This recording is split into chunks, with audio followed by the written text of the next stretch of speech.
This video is to use instructors who use the Project Risk board game how to use the option of borrowing ahead. Part of the experiential learning during the gameplay involves concerns about the project manager being able to make it to the next funding point without running out of project chips. If they completely run out of project chips during the course of play, they lose the game.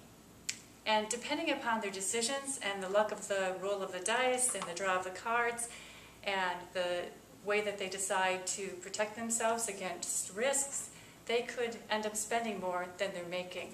But by carefully watching what's going on and coming up, they can adjust their spending accordingly.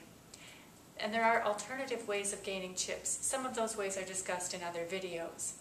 But the borrowing ahead option lets players utilize early draws from upcoming funding points to be able to gain additional project chips.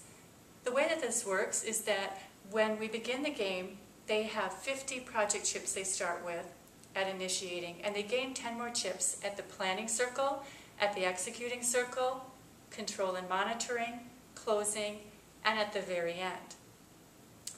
But if they need to borrow ahead from one of their upcoming funding points, they can do that at any point during the game. But instead of gaining the 10 chips that they would get at that funding, they would have to pay one of the 10 chips and apply it to that point where they've borrowed ahead from, and then they're netting only 9 chips. So they're paying 10% interest on that borrowing ahead option. Through experiencing the funding concerns, they learn many things, including why some risks have to be accepted, why it's valuable to compare alternative approaches, and about budgeting and forecasting. The guidelines I've just covered are not included in the participants' instruction sheet, but they are included in the instructor's PowerPoint that I send out.